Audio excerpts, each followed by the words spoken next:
ते शरदुदाशये साधुजातसा सरसिजोदरा श्रीमुषादृशा सुरतनाथ ते अशुल्कदासिका वरदनिघ्नतो नेह किं वधा विषजलाप्ययात् व्यालराक्षसात् वर्षमारुतात् वैद्युतानलात् वृषमयात्मजात् विश्वतो भयात् ऋषभते वयं रक्षितामो न खलु गोपिका नन्दनो भवान् अखिलदेहिनाम् अन्तरात्मदृक् विखनसार्थितो विश्वगुप्तये सखौ देवान् सात्वतां कुले विरचिताभयं वृष्णिधूर्यते चरणमीयुषां संसृतेर्भयात् करसरोरुहं कान्तकामदं शिरसि देहिनां श्रीकरगृहं व्रजजनार्तिहं वीरयोषिता निजजनस्मय ध्वंसनस्मिता भज सखे भव किङ्करी स्मनो जलरुहाननं चारुदर्शय प्रणतदेहिना पापकर्षणं तृणचरानुगं श्रीनिकेतनम् फणिफणार्पितं ते पदाम्बुजं कृणकुचेषु न कृन्दिरिच्छयं मधुरया गिरा वल्गुवाक्यया उदमनोज्ञया पुष्करे क्षणा विधिकरीरिमा वीरमुह्यति अधरसीरुना ध्यायस्वनः तव कथामृतं तप्तजीवनं कविभिरीडितं कल्मषापहम् श्रवणमङ्गलं श्रीमदाततं भुवि गृह्णन्ति ये भूरिदा जना प्रसितं प्रिया प्रेमवीक्षणं विहरणं च ते ध्यानमङ्गलम् रहसि संविदो यारुदी स्पृशा कुहकनो मनः शोभयन्ति चलसि यद्व्रजा चारयन् पशून् नलिनसुन्दरं नाथ ते पदम् शिलतृणाकुरै सीदतीति न कलिलतामना कान्त गच्छति दिनपरीक्षये नीलकुन्तले वनरुहाननं बिभृदावृतम् घनरजस्वलं दर्शयन्मुहुर्मनसि न स्मर वीरयच्छसि प्रणतकामदा पद्मजाचिता धरणिमण्डनं ध्येयमापदि चरणपङ्कजा शन्तमं च ते रमणनस्तने स्वल्पयादिहम् सुरतवर्धनं शोकनाशनं स्वरितवेणुना सुष्ठुचुम्बितम् इतररागविस्मरणं नृणा वितरवीरना ते धरामृतं नटति यद्भवान् अनिकाननं त्रुटियुगायते त्वामपश्यताम् कुटिलकुन्तलं श्रीमुखं च ते जडौदेक्षितां पक्ष्मकृदृशां पतिसुतान्वया भ्रातृबान्धवान्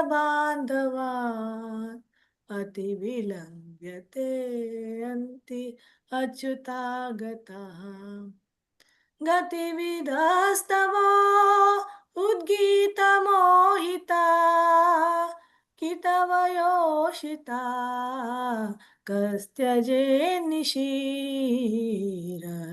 संविदम् ऋच्छयोदयं रहसिताननं प्रेमवीक्षणम् बृहदुराश्रियो वीक्षधाम ते मुहुरति स्पृहा मुह्यते मनः व्रजवनौकसां व्यक्तिरङ्गते वृजिनिहन्त्यलं विश्वमङ्गलम् त्यजमनाक्षना स्वत्स्पृहात्मना स्वजनरुद्रुजां यन्निषूदनम् यत्ते सुजातचरणाम्बुरुहं स्तनेषु भीताशनैः प्रियदधिमहि कर्कशेषु तेनाटविमटसि तद्व्यततेन किं स्वीत् कुर्पादिभिर्भ्रमति धीर्भवदायुषां न तव कथामृतं तप्तजीवनं कविभिरीडितं कल्मषापहम् श्रवणमङ्गलं श्रीमदाततं ब्रुवि गृह्णन्ति जे भूरिता जना भूरिदा जना भूरिदा जना। गोपी गीत की जय। श्री प्रभुपाद की जय। Thank you Prabhu. Babaji, thank you very much. Auspicious Gopi Gate in this Kartika month. Thank you Prabhu. Now we'll start with today's class. Today's class will have lesson 124. But before that, let me start with the invocation prayers. नमो विष्णु पादाय कृष्ण पृष्ठाय भूतले श्रीमते भक्तिवेदांत स्वामिनिति नामिने नमस्ते सारस्वते देवे गौरवाणी प्रचारिणे निर्विशेष शून्यवादी पाश्चात्य देशतारिणे जय श्री कृष्ण चैतन्य प्रभु नित्यानंद श्री अद्वैत गदाधर श्रीवासादि गौर भक्त वृंद हरे कृष्ण कृष्ण कृष्ण हरे हरे हरे राम राम राम हरे हरे। ॐ अज्ञानतिमिरन्धस्य ज्ञानाञ्जनशलाकया चक्षुरुन्मिलितं येन तस्मै श्रीगुरवे नमः। श्रीचैतन्यमनोभीष्टं स्थापितं येन भूतले स्वयं रूप कदा मह्यं ददाति स्वपदान्तिकम्। वन्देऽहं श्रीगुरु श्रीयुतपदकमलं श्रीगुरुन् वैष्णवाञ्च श्रीरूपं साग्रजातं सहगण रघुनाथान्वितं तं सजीवं साद्वैतं सावधूतं परिजनसहितं कृष्ण चैतन्य देवं श्री राधा कृष्ण पादान् सहगण ललिता श्री विशाखान्वितं च हे कृष्ण करुणा सिंधु दीनबंधु जगतपते गोपेश गोपिका कांत राधा कांत नमस्तुते तप्त कांचन गौरंगी राधे वृंदावनेश्वरी वृषभानुसुते देवी प्रणमामि हरिप्रिये वाञ्छाकल्पतरुभ्यश्च कृपा सिन्धुभ्येव च पतितानां पावनेभ्यो वैष्णवेभ्यो नमो नमः।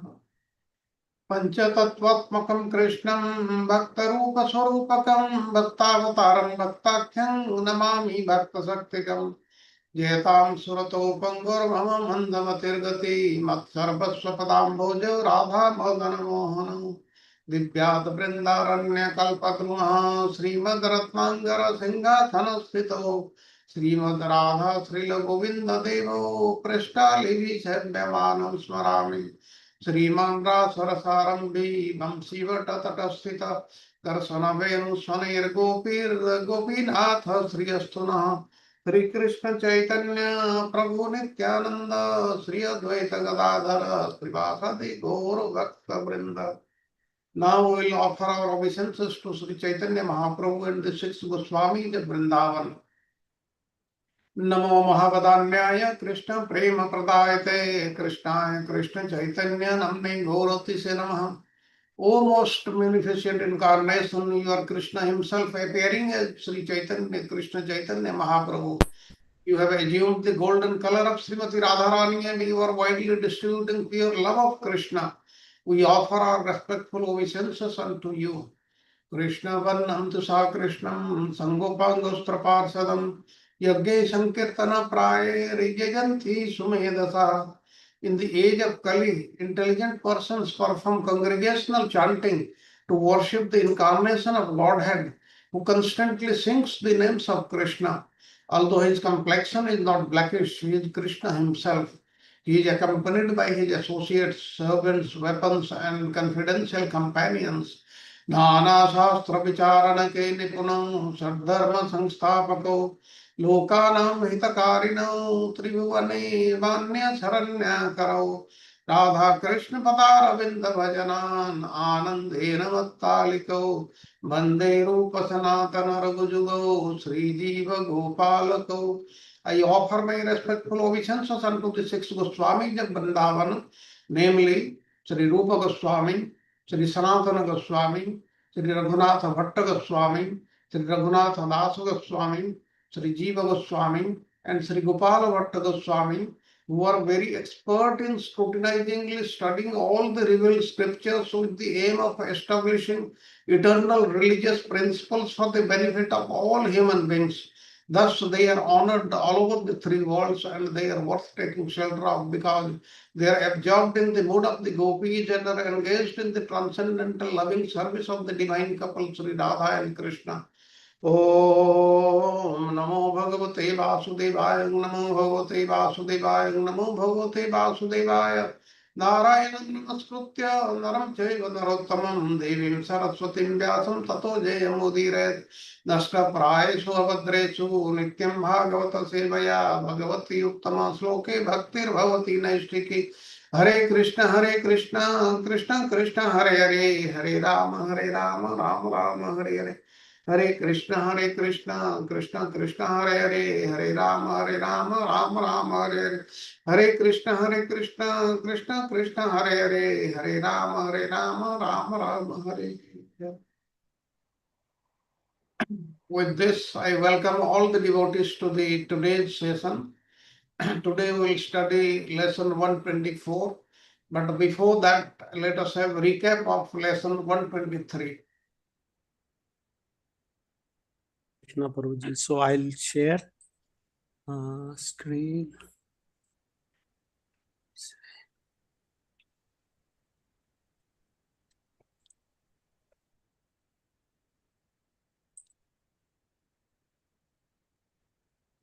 Can everybody see? Yes, yes, Prabhuji. Okay. Okay. So Hare Krishna devotees, welcome to the today's recap. So it is my turn today.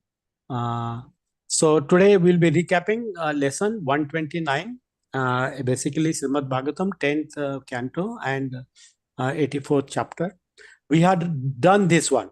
So like yesterday, there was a recap of the same chapter with a different view, but today we are doing with Vishwanath Chakravarti Thakur's comment. So I will not go to more details telling the story, how it is unfolding. So because there are 13 slides, and wherever there are sages, there are a lot of questions. This is not a simply one lila flowing. So a lot of things are there. So we'll directly go to the question because we already done this one. So there are three themes. So chapter 84, first is 1 to 27.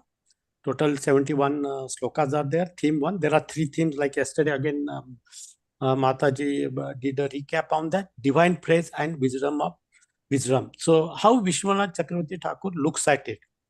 So this is a really good congregation. Who was there? Brajvasis were there. The Dwarkavasis were there. Then Pandavas, Hastinapur was there. The sages come at the end. The kings were there. Those who surrendered to Yudhishthir Maharaj. So everybody was there. And when the sages are there, when Krishna is there, so the discussion goes out. It purifies us. And when Narad Muni is there, still it's what to talk about. He is our acharyas, right? So he's such a nice. So with that, we'll start with that. So first thing is divine praise and wisdom. As we see yesterday, also we heard about it. Prabhuji explained very nicely. So Krishna, as the sages come there to the arena, Krishna welcomes them. And he says, by seeing you, my life is fortified, and so many things are there. He talks about how he welcomes, because they are Brahmanas, right? So he welcomes the Brahmanas and worship them. And as he praises, though Brahmanas also, they were not ordinary people. So they also recognize what Krishna is there. So again, the next will, how the sages glorify Krishna, and that in, Nanda Baba and others are meeting, how they remember their past love, their interaction, and how they connect with that. So that is the all three themes we are talking about. So the first thing, divine praise and wisdom. So in this reciprocal praise of recognition. So I have, because I have some 13, 14 questions, because I need to finish also in a time, right? So this is the dialogue between Krishna and sages, as I just mentioned there. So somewhere I will walk through, I highlighted the points, and some questions I will ask some places.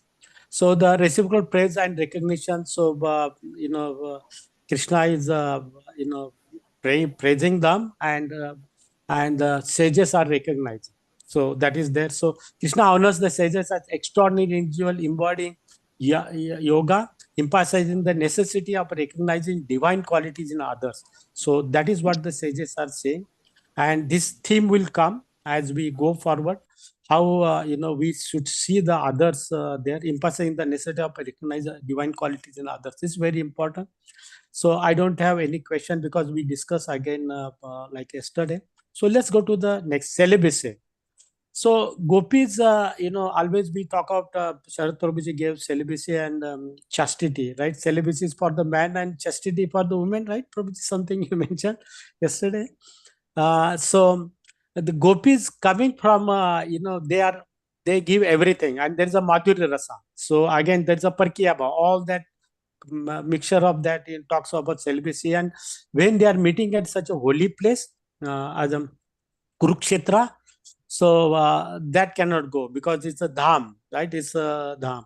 So in this dham, how gopis and Krishna interact. So celibacy doesn't mean a physical, physical attraction or physical coming, or even that seva or prema in that. So dham can be protected at the same time. The love to the divine transcends all these things. So it doesn't mean only one that. So the question here is that I have a very simple question and it's open for everyone. How Raj Gopis maintain celibacy in a Kurukshetra, which is the holy dham? Hare Krishna. Hare Krishna, Prabhu. Can I? Yeah, please go ahead, Mother. So the gopis have authentic devotion. So there's no physical engagement as such. So this devotion is transcending their physical engagement. So there's no, it's mentioned here that there is no physical engagement as such. It is Yeah. transcending more than physical engagement is their authentic devotion. So they're loving remembrance and they have so much of attachment to the Lord. So these are the things which are transcending the physical engagement, and therefore they maintain their celibacy. Yeah, thank you, Mother. Because this is coming again. What activity did coming. So I'm not going into the details into that. Let's go to the next one. So, okay. So next is point 3. Okay. So nature of worship. Okay. So here, nature of worship central to the Krishna's teaching is, discourse on the worship of deities and the essential distinction. What is the called true worship and what is called false worship. Yesterday, Prabhuji explained, giving some good example on that, and how to distinguish. Question is, what is the true worship and what is the false worship, and how we distinguish between these two, true worship and false worship. Hare Krishna, Prabhu. Hare Krishna. Okay. In one aspect, there could be multiple aspects, Prabhu. So one aspect, respecting the other devotees, other jivas. Okay. That is one aspect where we can say that that is like a true devotion, Prabhu. Yeah.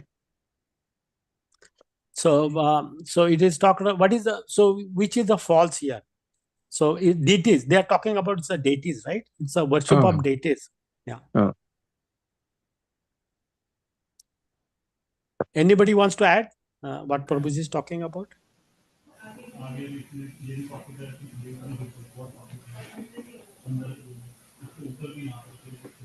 Anyone? Achana Mataji, any? Hare Krishna, Prabhuji. Go ahead, Mataji. There should be respect for the other devotees in the true worship. Yeah. So recognize other than deities also. That is Yeah. also part, right? So That is yeah, important. initially, the devotees see Krishna is only in deities. Okay. But Yes. that is like very, very primary stage, Prabhu. Then later, okay, the more and more advanced, okay, the devotees start seeing, okay, Krishna everywhere. Yeah. That is definitely a very, very advanced stage, very, very elevated stage, Prabhu. Okay, so we'll Okay. go ahead. One word generally I use is I heard is seeing Vishweshwara in this world, Vishwam. Yeah. And Okay, so we'll go. Yeah, go ahead. Sorry. Go ahead, Mataji. Besides this, there should be bhav, selfless service, true devotion. And there should not be any karam kand, and that karam kand is karam kand. It has no true love. It is not Yeah, so- selfless. So We are doing for demand. Karam kand is especially for desire of anything. okay, so we'll go And- ahead. Okay, keep in touch with And, it. and Understand. Prabhu, unconditional love, and as Mataji just said, so Yes. service without any desires and unconditional love towards Yes, Lord. Mataji. Yeah. So next point is understanding the divine. So we have gone through that. We are talking from perspective of Vishwanath Chakravarti Thakur, right? So he has a little bit of a different looking upon basically a devotional service. More aspect of that one is there. So understanding the divine, the sages are filled with awe and reverence by seeing that Krishna is the supreme personality Godhead. At the same time, he was ordinary, right? He welcomed them, he worshipped them, all the sages there, and Krishna was playing a ordinary role, just like any other, but his divinity was, was there. So with that divine pastime, his divine nature remains concealed, but as and when required, because we have gone through this many times again and again. When it's required, Krishna shows his divinity.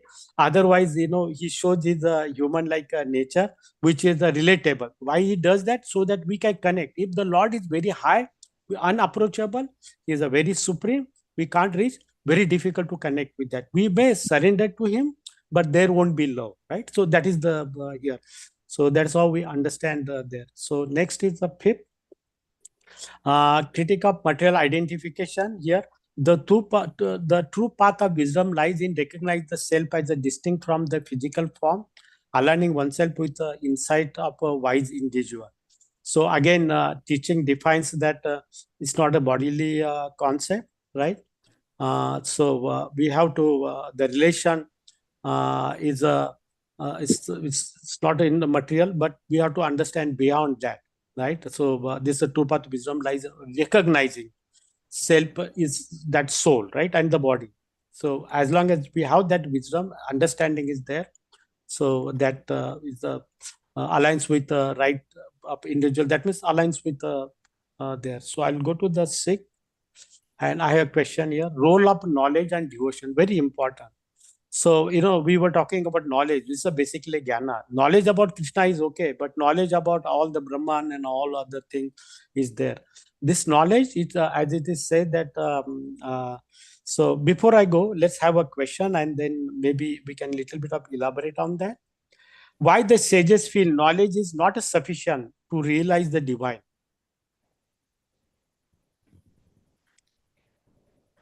Knowledge is very theoretical, and unless and until it is put into practice, it will not be of any use. So it has to be understood in the right perspective. It has to be applied, and then then it helps a person progress. When you Yes. apply knowledge in your day-to-day life, then only it is possible. Otherwise, mere reading it is of no use. No, it has to be applied, and there should be emotion. It should be connected with the Lord. As we are talking about, knowledge keeps in And head, but the heart is required there. and To also importance of bhakti. So if there is bhakti, yeah, bhakti must be there. If there is no yes, bhakti, then May I interject here? May I interject? yes, Yeah. Prabhuji, yes, Prabhuji. Yeah, this knowledge and devotion, there are a lot of nuances are there, In fact, this 12th canto, there's a whole session I've included in my PowerPoints. So we are going to discuss this particular knowledge and devotion at much greater length. So if you can hold on that. See, Yeah. see, there's a little difference because um, uh, in our Acharya are saying, particularly very definition, Rupa Goswami I'm talking about, that Gnana Karmadi Anavratam, pure bhakti should be away from that, right? But Yeah. in 12th canto, there is a mention about that knowledge, especially we are talking about kind of speculative knowledge, right? Philosophical thing, that which is not within the bounds of Guru Sadhu Shastra, so Vedic Gyan. But here, even Vedic knowledge, Rupa Goswami says that there is not undue emphasis on that, when we are talking about pure bhakti. However, there is a Bhagavad Tattva Vijnanam, that famous verse, Bhagavad Tattva Vijnanam, that comes from pure bhakti. That is very essential because that's the science of Krishna. So how do you mess with all this thing and come up to unified explanation? So for that, the whole detailed discussion I've added in 12th canto. So hold on to that, Okay, Prabhuji. Thank you. So let's go to And Prabhuji, just mere knowledge makes us dry, na? So absolutely. Exactly, that's true. yeah. Because that makes the heart stoic. We need Yeah. a soft heart with emotions. If overemphasize on knowledge is not good. But here we are talking about a very distinct kind of knowledge. Not we are talking about speculative knowledge. We are talking about Vedic knowledge. And Vedic knowledge, that was a Bhagavad Tattva Vijnanam. That helps a lot in our bhakti process. Vidyate hriday kranti chindyate sarva samshaya. Now, all these things comes into play, which is a direct relevance. So in that kind of, in the context of that kind of nuance, I present, because that could create a lot of confusion, you know. So so that's what I don't want to kind of preempt all these things at this point. Hold on to that, all right? Yeah. You can Okay. see points on that. Yeah. Very, And very one much thing, appropriate. one thing, Bhaiji, knowledge brings ahankar, the individual is not humble. In the case of bhakti, there is no ahankar, and the individual is very humble, and so this is a great difference. Again, बहन जी, मैं जो कह रहा हूँ वो ज्ञान है, कुछ दूसरी तरफ ज्ञान है. Bhagavad Tattva Vijnanam, science of Krishna. That knowledge we must have, you know. But what Rupa Goswami says, that bhakti, because bhakti itself gives the right kind of knowledge. Bhakti gives the birth of both jnana and vairagya, and they are needed. Okay. Yes, Bhaiji. So there's a lot of nuances are there. One has to be very careful. What बहन जी आप जो बोल रही है, वो जो ज्ञान है वो स्पेक्युलेटिव नॉलेज है. उससे अहंकार हो सकता है, हृदय स्टॉइक बन जाता है, वो उस फीलिंग्स नहीं आती उसमें. वैसे नॉलेज की बात नहीं कर रहे हम लोग. अब बात कर रहे हैं हम लोग वैदिक नॉलेज, जो भगवान के बारे में जो ज्ञान है, भगवान जो खुद ज्ञान देते हैं, वो ज्ञान तो जरूरी है ना. जरूरत है, तत्व समझने के लिए जरूरत है. Yes, yes. Yes. So Prabhuji will go ahead. So Maya and ignorance. So Maya, obstruct your view, so you don't realize the Lord. And here example is that dreaming stage. Like in dream, you become tiger, you become something. Tiger kills you, but when you wake up, you don't see. So the reality check there, right? That's what I think. This was discussed nicely. So I'm not going. So let's go to the 8. Importance of association. We are discussed ample time. It is a pillar, and we discussed like yesterday itself, the creeper, right? So needs support, and that is the bhakti. So association is that. Question is that what is the significance of sadhu sangha in a bhakti practice? 1 or 2 lines only.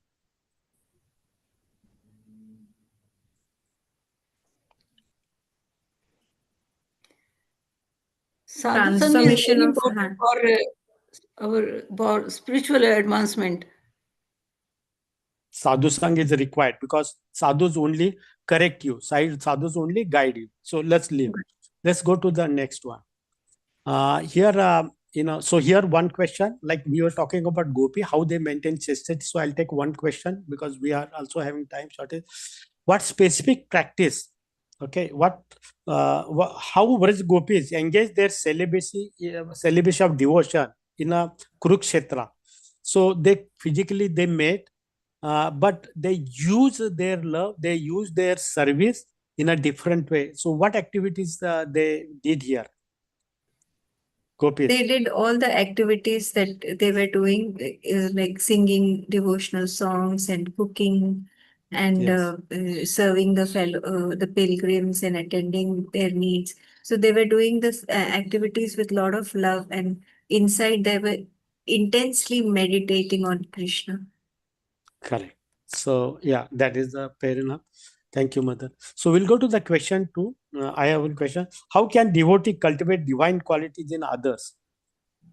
Because that was related like previously, right? The same thing. This is the question more instructive. So I think more details are here. So how can devotees cultivate divine qualities in others? How to see a good quality in others? How to develop that mindset? Very, very important. Yeah. That is through humility and compassion. Okay. Yeah. Through that only we can see. If we don't have humility, okay, we will not see the good qualities in others. And also we think that I am great. Okay, I am doing better. Yeah. And another word, Charupurja, positive attribute in others around us. That means see a good thing in others. Every person may have 90 good thing, 90 bad thing. At least one good quality is there. Recognize that quality. Start from positive aspect, right? This is the way. And then question 3, what is the implications of Krishna's duality as the Supreme Personality Godhead? He is the Lord. He plays both these roles, allows devotee to engage. Because unless until he comes to the level of us, we don't connect with him, right? So spiritual experience are not confined to rarefied moment. It's not a occasion, right? So Krishna's activities are detailed in day-to-day activity, right from the morning till the evening. We can connect with the Lord and serve Him. So let's go to the next. That is the next performance of Vedic sacrifice to worship Lord and counter to karma. It's a very turning point here. How the karmas can be counteracted, right? But karma's cycle, once you go birth date, old age, this is you keep on going. This is the Vasudeva's, because as sages were living, he wanted to hold them on, and this is where the question comes. Very wonderful question is there. So okay, so so we have gone through that. So only doing here it comes, acts as the enlightenment guide here. Vasudeva perceives Krishna as his son rather than Supreme Lord. Okay, so the devotion relation with Krishna. So he has devotion, he has a relation. So how he balanced both, right? So he knew right from the beginning. We know Vasudeva knew, because when he was born, Krishna comes with the 400 and all these things. We are aware of that. But at the same time, he also knows he is the Lord, even though he is his son. So he managed both the relations very nicely. And it is a mention here, recognition of a divine majesty in the Lord, and also understanding he is also Jiva and serving, he is also Jiva serving the Lord. Next two, okay, page 5. Okay, so role of sages. There's no question. I am not asking here. Role of sages. The sages impart wisdom.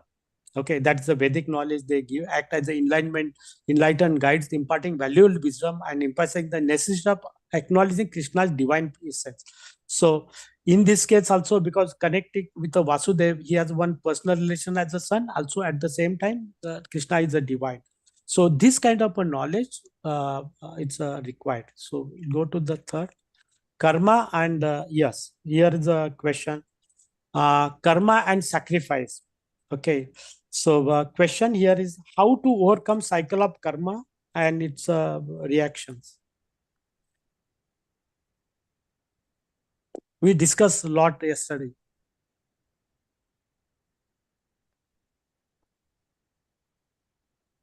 So by worshipping Lord Vishnu, we can come out of this cycle. Yeah. So authentic worship. So we can overcome the cycle of karma, cycle of birth and death, only by worshipping Krishna. But in this case also it's a mention, because they were worshipping demigods also, right? You are there, karma, right? We are talking about karma there. But here authentic worship of Lord Vishnu through ritual sacrifices. So Krishna, Bhagavad Gita, all those things we are seeing, right? To overcoming the cyclic karma. So how to surrender everything to Krishna, right? At initial stages, that purposeful action, very nice word. All activity you are doing for what purpose? If the activities are dotal to the Krishna, perform with the right intention and genuine understanding why I am doing and what I am doing, right? That can lead to the spiritual. Is it for my own sense gratification, or it is for the we are living this material world? We have to do all the activities.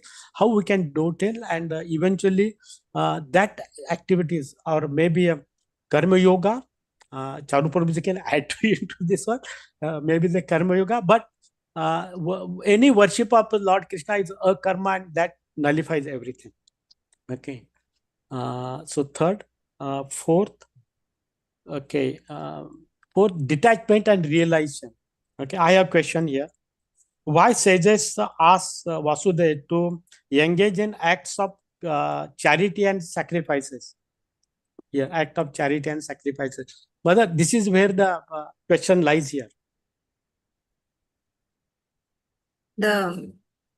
It is not possible to achieve spiritual progress unless one completely renounces material desire. Even Yes. if there is even little bit of material desire, one is always stuck and would not progress in it will obstruct his path of spiritual liberation. Yes. Hence, Thank the you. sadhus asked Vasudevji to engage in these acts of charity and sacrifice. Yes, to progress, make the start. Yes. So translation of scripture. Bhakti itself gives Gyan and Vairagya that is needed. So Krishna Yes. decides that, So when Yeah. you engage, so your focus must be in your pure Bhakti. Everything Yes. is taken care of that, Yeah. So we'll go to the next here. Okay. Chapter here. Symbolism of worship. How he was asked to worship. I think we are done a few times this one. I'm not going here. Let's go. I have to. All the questions are coming here. Okay. So the question is what specific ritual recommended in Vedic sacrifice to worship Lord? There are two things given here. What specific rituals are recommended in a Vedic sacrifice to worship Lord Krishna? Offering sacrifices, and essential to these Vedic sacrifices, it is chanting of Hare Krishna. Mantras. Yes, those things are there. Question 2. How does one cultivate a deeper relationship with the Lord Krishna? That means how to balance material versus spiritual, with understanding material responsibilities. Regular meditation, regular prayers, Prabhu. Okay. And studying Krishna's qualities and listening the Krishna's qualities. Yeah. So don't tell all the activities with service, Krishna. Prabhu. Service And also the makes a service. big difference. Yeah. Because service brings the humility, Prabhu. Yeah. Yes. Okay. So we'll go to the next here. 11 page. Okay. So first is this is the third theme here, bonds of affection, right? So particularly it mentions Vasudev and Nanda Baba, as Vasudev hands over Krishna to Nanda Baba and he takes care of the Krishna, he raises them and he feels regret that he did not thank him, or initially he could not do anything because he was in the prison house of Kamsa, and after coming out he also thinks that he has not sufficiently repaid or did not show gratitude. So the thinking that somebody has done, and in this case happened to be Lord Krishna, service to him, is not ordinary, right? So how to express the gratitude? So when somebody does this, Nanda Baba, took care of the Krishna, thinking son of Vasudev, so the gratitude breeds the bhakti. If there is no gratitude to the devotees, gratitude to the Krishna, we can't come up. And that ego and other things will start, right? So here I have a question. The second, devotion or material wealth. Okay. So Nand Baba mentions very nicely. Please explain the mood of Nanda Maharaj willing to sacrifice millions of lives for a drop of Krishna's perspiration. This is where Nanda Maharaj speaking realized, right? He has taken care of Krishna for 10 years and 7 months. Okay. And then he's speaking about due to separation for maybe 100 years or I don't know, 80, 90 years or that separation from him, right? On that. So he's speaking. So what it should suggest here? There is no comparison with the spiritual happiness, okay, with whatever the material possessions we have, Prabhu. Okay, Nanda Maharaj completely realized that. Yeah. That is the reason he is ready to do any kind of sacrifice. Okay, and it is a big thing for all of us also to learn from him. Yeah. Yes. So everything is Krishna on that. So he is talking about sacrifice millions of lives, and we see this kind of similar example. Gopis are willing to give everything for welfare of the Lord Krishna. That bhava, he is everything, right? So that is also important. So I have a couple of, and then I'll wrap up here.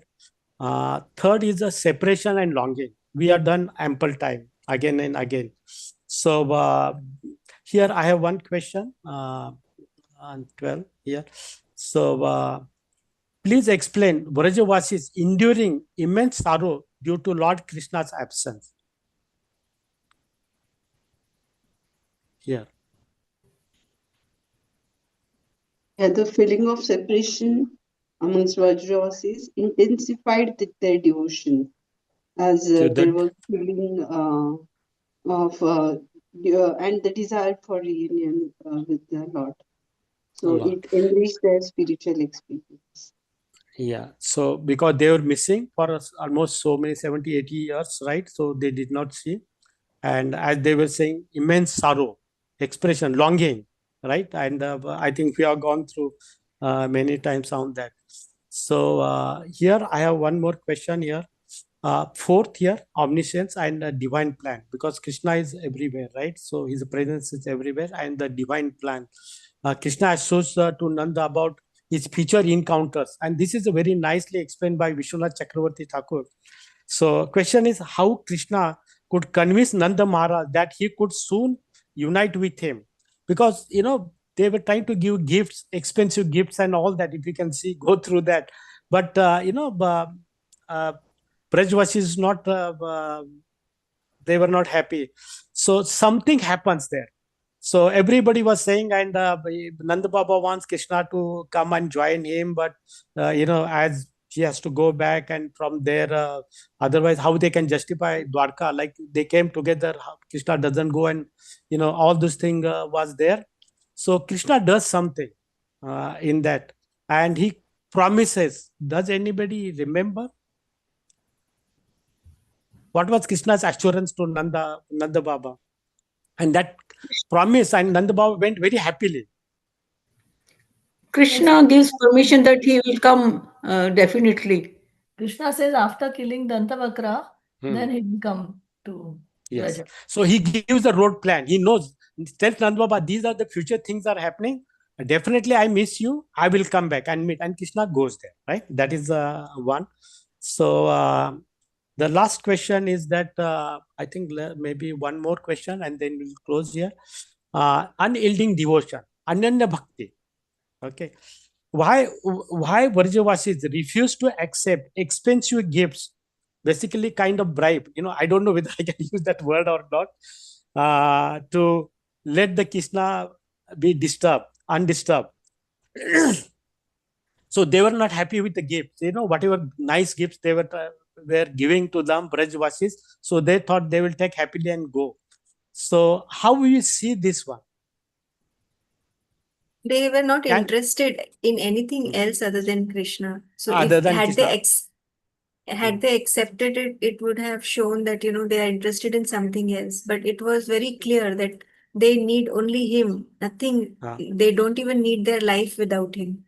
Without life. Okay, so last question here. Okay, so what specific practices within Bhakti foster the bond of affection? Regular chanting of mantra, engaging in devotional songs, kirtan, and attending sadhu sang, all these. Right. So, okay, that's it. And last question is that question 3. What ways can modern practices of Bhakti apply teachings of unalloyed devotion and community emphasized by Gaudiya Vaishnava? Here, answer is here. This is very important. It's pertaining to us. In what ways can modern practice of Bhakti apply teachings of unwavering One devotion? major point is, Prabhu, collective worship, Prabhu. Collective worship. Which we are support doing each on other. Saturday, Sunday. Yeah. Yeah, And support supporting each other. Yeah. Yes. In spiritual Because way, I might be having some challenges on correct. chanting or hearing or practicing. So taking the help of others. Right. And that's what is mentioned here. Actively engaging in collective worship and service, offering support to one another on their spiritual journeys, and cultivating a nurturing environment, healthy environment that reinforces a sense of belonging and shared commitment. It is required. In a temple also, when you don't welcome new devotees, he may come and just go away, right? So how will we engage them? Prabhuji, I have finished here. Thank you. Thank you for the seva. Thank you, Prabhuji. Thank you very much. Yeah. For nice Radha Vinod Prabhuji, well done. Well done, Radha Vinod Thank you. Prabhuji. Thank you, Prabhuji. It's Danvat Pranam, Prabhuji. Very nice Thank you. recap. Thank you so much. Yeah. Yes, Thank you, Prabhu. Prabhu. Very nicely done, Prabhu. Thank you very much. Now, today we'll start with lesson 124, and this is chapter 85. Even 125 will also cover the aspects of chapter 85. Here, what is happening? Lord Krishna is instructing his father Vasudeva, and in next lesson, that is 125, we'll see how he retrieves Devaki's sons. Now here, please remember that the Lord Krishna, he imparted divine knowledge to his father Vasudeva. Now, what is divine knowledge? This we'll see in very brief before we go into the details. And then we'll see Lord Krishna along with Lord Balrama retrieved Devaki's dead sons. That will be next session. That is chapter, that is in lesson 125. Now, I was talking of the divine knowledge. Now, what is divine knowledge and how it is different from the material knowledge? Now, academic knowledge provides information about the world, but spiritual knowledge awards us eternal liberation. Real knowledge is to know what matter is, what spirit is, who is the controller of the both.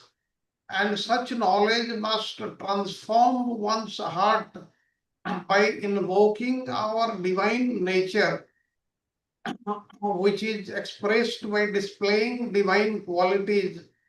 And some of the divine qualities are cleanliness, forgiveness, compassion, a love for all living beings. Although many people know it, it is difficult to practice. And material knowledge is called Jada Vidya, or knowledge of inert matter, while spiritual knowledge is called Paravidya, or knowledge of transcendence. And Jada Vidya helps us to use the body and live in the material world, but Paravidya can help us attain liberation from the material world and can take us to the eternal, blissful, spiritual world, world of the Supreme Lord. And it is given in very great detail in Bhagavad Gita, in Srimad Bhagavatam, like this. Now, I'll give a very gist of what you can expect in this chapter 85 of Srimad Bhagavatam, Canto 10. This chapter here relates to how Lord Krishna, he imparted divine knowledge to Vasudeva ji, who is his father, and Balram was also there.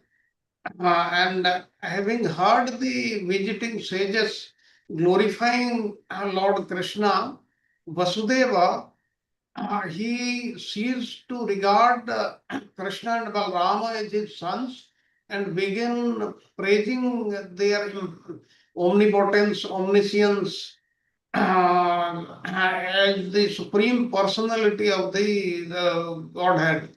And after glorifying his sons, Vasudeva fell at the Lord Krishna's lotus feet and begged him to drive away the conception that the Lord was his son. Instead, Lord Krishna restored that conception by instructing Vasudeva in the science of Godhead. And upon hearing all these instructions from Krishna, Vasudeva ji became very peaceful and he was free of doubt thereafter. And then what happened? Mother Devaki praised Krishna and Balrama, reminding them how they had retrieved the son of their spiritual master, that is Sandipani Muni, and she wanted her dead sons to be present before him who were killed by Kamsa. And we'll see in the next class how they go and retrieve. Now, this chapter starts with Sukadeva Goswami saying that one day Krishna and Balrama, the two sons of Vasudeva ji, the two sons are Krishna and Balrama, or Sankarsana and Achyuta. they came to pay respect to him. They bowed down at his feet, and Vasudevaji, he greeted them with great affection, and he spoke to them. And then Vasudevaji said that I know that you two are the source of this universal creation and ingredients of creation as well, which is given in the Sankhya philosophy, as we have already studied what was given by Kapil Dev to his mother Devahuti. Then he also said that you are the supreme personality of Godhead and who manifests as the Lord of both this material world and the spiritual world. And everything that comes in existence is done by you. This he knew it, and he said very rightly and very, very clearly. Then he also said that whatever potencies the life air and the other elements of universal creation the exhibit, they are actually all the personal energies of the supreme personality of Godhead. He knew the complete truth, and he is saying this. Even he says that the glow of the sun and the brilliance of the moon, the fire, the twinkling of the stars, the lightning, anything which actually comes from the Supreme Lord, you only. He was having Aishwarya Bhava. And he said that you are the directions and their accommodating capacity and the all-pervading ether and the elemental sound residing within it. He said all these things.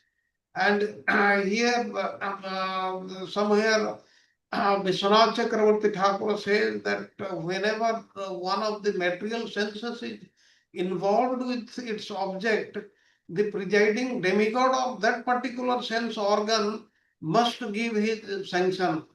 And Vishwanath Chakravarti Thakur explains that here Vasudevji was trying to recognize Krishna as the eternal spirit soul.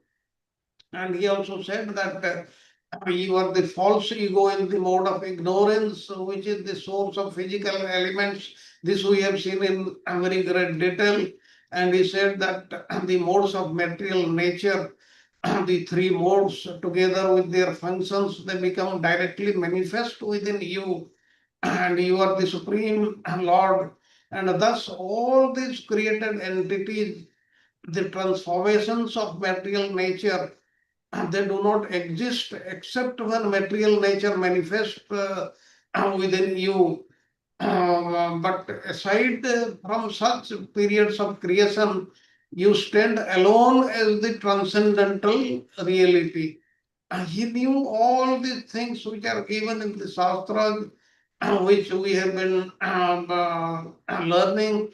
And even he said that indeed, while still in the maternity room, you told us that the unborn Lord had already been born several times as our son in previous ages. He remembered that what he told them when he was born in the Kamsa's prison house.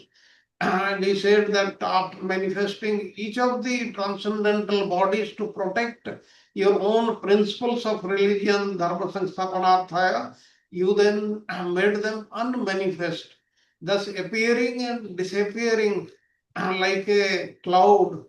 And all the things he started talking to his son. Then let us go to the next slide. Divine identity and power. The dialogue between Vasudeva and Krishna is a profound exploration that acknowledges Krishna and Sankarsana as the supreme personality of Godhead. What I told you just now, here Krishna's father Vasudevaji, he knew that Krishna and Balrama, they are the supreme personality of Godhead, and he came out very openly and he is telling them so. But please remember, there is a difference between Vasudevaji, Devaki, and Nanda and Yashoda. Nanda and Yashoda also knew that Krishna was doing impossible things which a normal human being cannot do, but they never gave any much importance to that. They, in their mind, what was there? Krishna is their son, and he was like a normal child they see in the material world. But Vasudevaji, he was affected by the Aishwarya Bhava.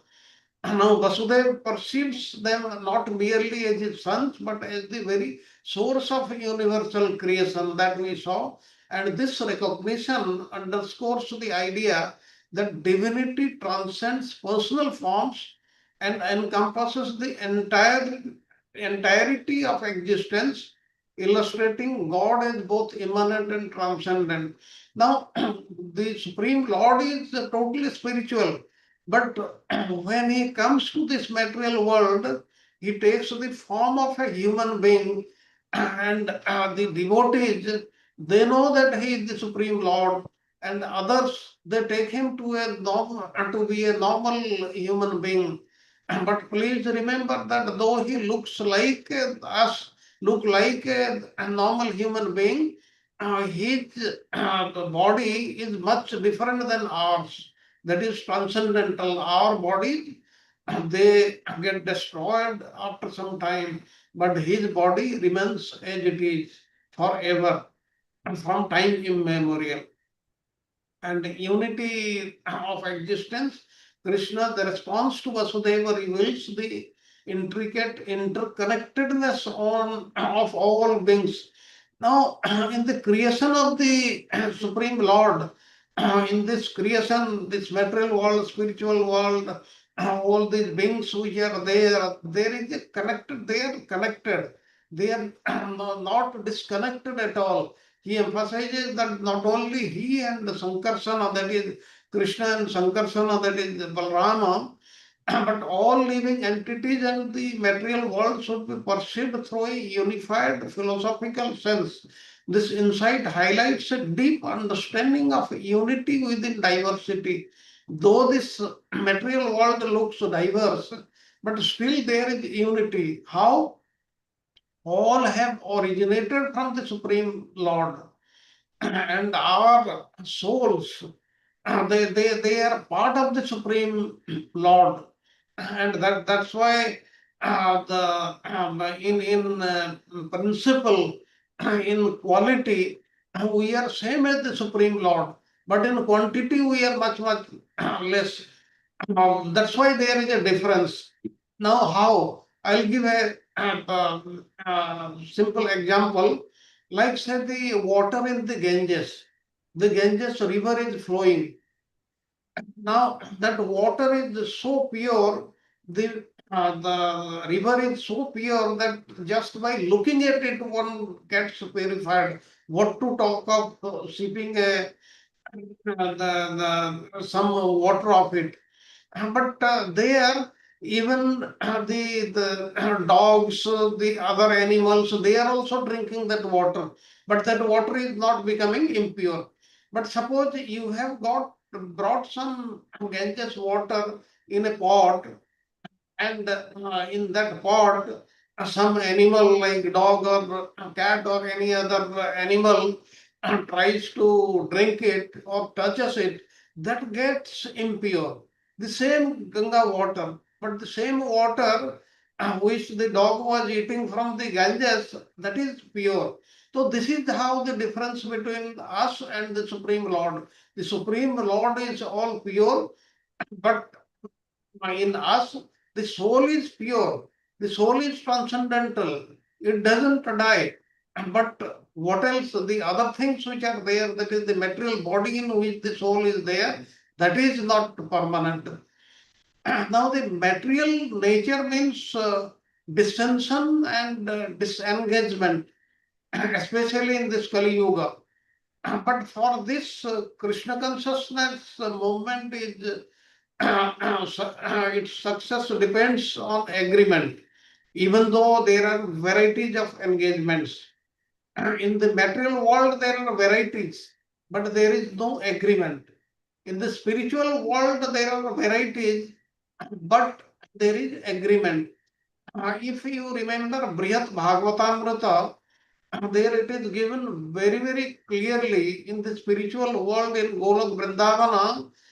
Even the animals are there, the ferocious animals are there, the birds are there, the insects are there, everybody is there. But they are all transcendental, they are not like this material world. The varieties are there, but there is agreement. This is the difference. The materialist, without being able to adjust the varieties and disagreements, makes everything as zero. They cannot come into agreement with variety. But if we keep Krishna in the center, then there will be agreement in varieties. This is called unity in diversity. And the Lord also says somewhere that I am very, in Bhagavatam only, he says that I am very much pleased by the friendly relationship amongst you, and all of you are engaged in occupation, devotional service, and I am pleased with your mutual friendship, that I wish you all good fortune. Now you can ask benediction, and this is in connection with the sons of King Prachina Varishat. Uh, because all the sons, they were united in Krishna consciousness. There was no fight amongst them. That's why the Lord was very much pleased with them. And each and every one of the sons of Prachina Varishat was an individual soul, but they were united in offering transcendental service to the Supreme Lord. And the unity of the individual souls attempting to satisfy the Supreme Lord or rendering devotional service is real unity. And in the material world, such unity is not possible. Even though people may officially unite, they all have different interests. Go to the next slide. Role of divine energy. Now, the passage intricately explores the Supreme Lord's energies, showcasing that all life and matter emanate from Him. This we are very, very clear. Everything, all the energies, they emanate from the Supreme Personality of Godhead and nobody else. This duality of existence, spiritual and material. Spiritual world is there, the Lord has created. Material world is there, the same Lord has created. He has created these two things, and this is the duality, illustrate that the entire universe operates under divine will. There is a purpose for which he has created this spiritual world, and there is a purpose for which he has created this material world. And it positions the Supreme as the ultimate source and sustainer of all energies. The Supreme Lord, Lord Krishna, he is the ultimate possessor of all this. He is sustaining all the universes, reinforcing the profound relationship between the creator and his creation. The creator is connected with his creation. He knows what is happening in this material creation, and he also knows what is happening in his spiritual creation, which makes the audience feel the power and presence of the Supreme Lord in their lives. And this is the Aishwarya Jnana that we should have clearly, that anything and everything what is happening in this material world is happening because of His will, and everything He possesses. We do not have anything because we are in this material world for some time, and after some time we will leave. But He is the creator, He is the possessor of anything and everything which we see in this material world. That's why we should not say that a particular thing belongs to us, or because of us something has been done. It is not so. Because of His will, everything is happening. Then the illusion and reality, illusion we have discussed in many classes. Vasudeva poignantly articulates the plight of souls concerned in material existence, identifying ignorance as the root cause of their suffering. why the people are suffering? The single reason is their ignorance. Ignorance in what? They are not recognizing the Supreme Lord as the overall ruler of all these worlds.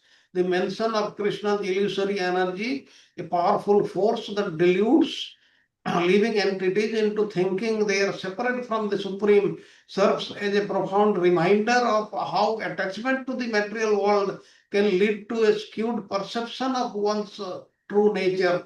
What a normal person who does not have spiritual knowledge, what he thinks, he thinks this material world, the various things he possesses, and that's why he is much better off. And he and the Supreme Lord, they are different. And many a times he thinks he is better than the Supreme Lord because he doesn't know the powers of the Supreme Lord, he doesn't know the Supreme Lord. And this is what is being created by Maya. And Maya is creating illusion in this person. That's why it is how it is happening. This thing emphasizes the urgent need for spiritual awakening. If the person is spiritually awakened to transcend illusion and embrace divine reality, then he will understand. That means all our previous acharyas, the sadhus, the pure devotees, they have understood this. That's why they are not affected by the illusory potency of Maya, though Maya tries to keep them under their control, under her control also, but they do not get under her control because they have understood that anything and everything in this material world belongs to the Supreme Lord, and we are the servants of the Supreme Lord, and our job is to render service to Him. What service? Loving devotional service. That is the only thing we should do. Now, the transcendental nature of God, throughout their dialogue, there is a consistent emphasis on the transcendental qualities of Krishna. As we saw, the various qualities of Krishna, they are being described. He is depicted as eternal. Eternal means he never took birth. He will, there will never come a time when he is not there. That means he will exist forever.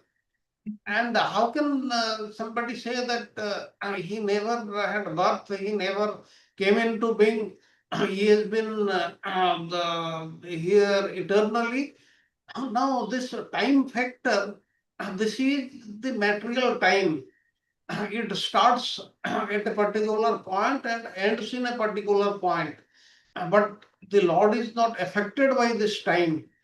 The time with which he is affected is the transcendental time. That is past, present, and future. They are not there in his terminology. And the Lord is unborn supreme soul. He does not take birth. Now one can say how he was born from Mother Yasoda or Mother Devaki. Now, in those times, he just appears and after some time he disappears.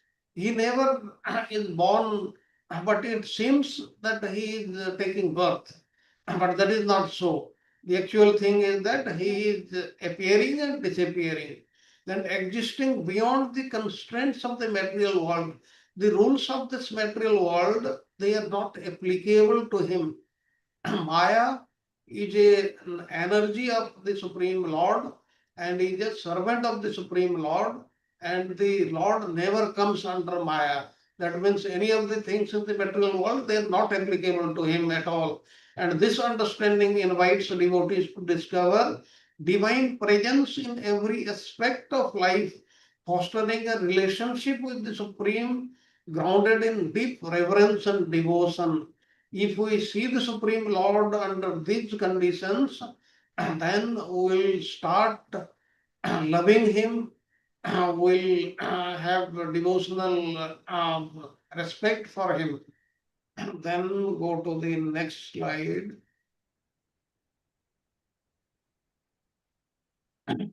devotional surrender, how we should surrender to the Supreme Lord.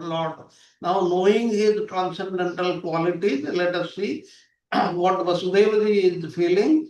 Vasudeva's heartfelt plea for shelter at Krishna's lotus feet fervently underscores the significance of surrender in devotional practice. Now, you see, Vasudevaji is the father of Lord Krishna. But as I told you, he offered prostrated obeisances at the lotus feet of Supreme Lord Krishna, recognizing him as the Supreme Lord of the complete universe. And learning from him, we, the devotees, we should surrender in devotional service to the Supreme Lord. Surrendering means what? Thinking that He is the Supreme Lord and whatever He does, that is acceptable to me, and whatever He is doing, that is good for me, and that one should take as granted. And devotional surrender in this context refers to the act of completely entrusting oneself to the Supreme. We should entrust everything to the Supreme Lord. Therefore, if a problem comes, if you have total faith on Him and leave it to Him, then the Lord will certainly look after the devotee, and we don't have to do anything. Without our doing anything, the Lord, it becomes the Lord's responsibility to look after the Lord. And it asserts the that true liberation arises from recognizing Supreme as the ultimate refuge. There is no better refuge than the Supreme Lord. Therefore, there is no requirement for anybody to take refuge of the demigods, because the demigods, they also come under the Supreme Lord. They take power from him. They are not independent, whereas the Supreme Lord is independent. That's why he is our ultimate refuge. And this theme encourages devotees to forge a personal connection with the divine, seeking protection and guidance from God. That's why we should be totally surrendered to the Supreme Lord and seek protection from him under all circumstances, and take guidance from the Supreme Lord. He will appear in the heart and guide us what to do under difficult conditions. And philosophy of creation, Krishna's elucidation of the material elements such as earth, water, fire, air, ether, and their manifestations like the physical bodies of living entities and the diverse forms of life reflect a profound philosophical inquiry into the essence of reality. All the things we have also studied in the Kapila Devotee Samvad, the role of all these energies, and by articulating how the Supreme manifests as many while remaining one, the passage offers a sophisticated understanding of creation that honors both the unity and diversity inherent in existence. This is what is the beauty of the Supreme Personality of Godhead. And in conclusion, this passage weaves together compelling themes of divine identity, the interconnectedness of all beings. This we have to know very clearly. All individuals, they are interconnected. That's why we have to respect all of them, not that we respect or worship the Supreme Lord in the temple and forget about others. So we have to respect all others. And the nature of illusion, illusion will affect us if we do not remember the Lord. That's why we should remember the Supreme Lord, engage in devotional service, and then the illusory energy of the Lord Maya will not be able to affect us. But please remember that even under this condition, we'll go through many, many tribulations. But how we feel, how we accept them, that will change entirely. The transcendental qualities of the God and the vital importance of devotional surrender. we should surrender to the Supreme Lord, and these insights invite readers to engage deeply with the divine, urging them to recognize the underlying unity that permeates all existence and inspiring a richer spiritual understanding and practice. Let us go to the next slide. The instructive questions and answers. Question number 1: what specific practices can devotees engage in to effectively transcend the illusion of Maya and attain spiritual awakening? To truly understand the illusion of Maya and achieve spiritual awakening, devotees should immerse themselves in transformative practices. What are the practices? Such as dedicated meditation, meditating on the Supreme Lord, thinking about Him every moment, the chanting of sacred mantras, such as the powerful Hare Krishna Mahamantra, the mantras given by the Guru, and in-depth study of sacred text, basically the Srimad Bhagavatam, Bhagavad Gita, that illuminate divine teachings.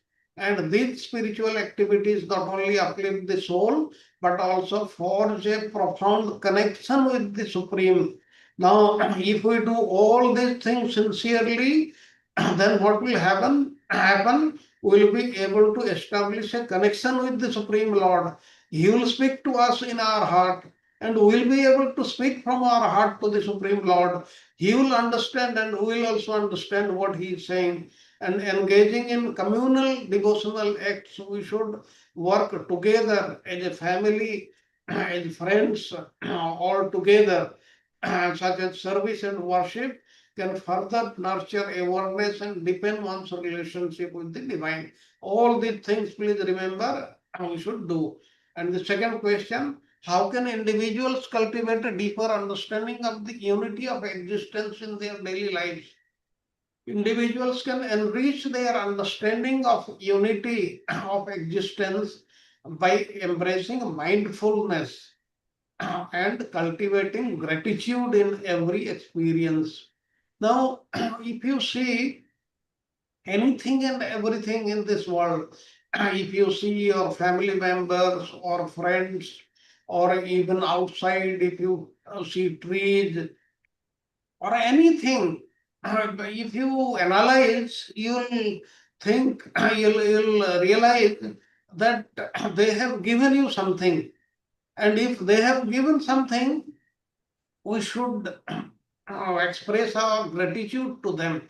That means we should be thankful to anybody and everybody in this universe, because we take something from them. And this practice encourages the recognition of the interconnectedness of all living beings and the divine essence within every interaction. Now you see, for us to live, we have to eat, we have to drink, but all the things, they are coming from what? They are coming from people who are producing them. And we may say, we are earning money, we are giving them, that's why they are giving. But that is the process. But even if we have money, and if the farmer is not producing the grains in the fields, then what is the requirement of that money? What can that money do? So that's why all everybody in the society, they are connected. Everybody is helping the other person, though mostly indirectly, but that should be realized by everybody. And engaging in reflective contemplation of the divine role in creation and fostering genuine empathy for others will significantly enhance their perspective. Remember what word is used here: empathy, not sympathy. If somebody is in trouble, many people will say, okay, seeing him, we are very, very unhappy, and all these things, and say so many sentences, but they have no meaning. Empathy means you should show that in action. You should help somebody physically. If somebody is in trouble, that is what is empathy for others. and allowing for a more compassionate and harmonious existence, then harmonious existence will occur. And question number 3, in what ways can the acknowledgement of Krishna's transcendental nature impact personal and communal relationship among devotees? Now, recognizing Krishna's transcendental nature can transform personal and communal relationships among devotees. It fosters a deep sense of humility, love, and selfless service, allowing individuals to rise above ego driven behavior and treat one another with respect and compassion. The main things given here is we have to treat everybody with respect and with compassion, and we should control our ego. We should not think that things are happening because of me. I am the one, I am doing this, and others, they are not capable, they are not doing. It is not that. Everybody has got a role. And in a communal atmosphere, the acknowledgement strengthens connections, uniting devotees in their shared devotion and purpose, ultimately creating a supportive and harmonious spiritual community. If we respect everybody, if we are compassionate to everybody, if we control our ego, then what will happen? Then the whole society will be harmonious and the community will stay peacefully. And this is going to happen. But it is otherwise in the material world now. So let us go to the next slide. Okay. Now let us have a 5 minutes, 3 minutes break. And in that break, please contemplate what we have learned till now. Or if you have got any questions, you can ask. We can discuss.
Any question or comments or anything?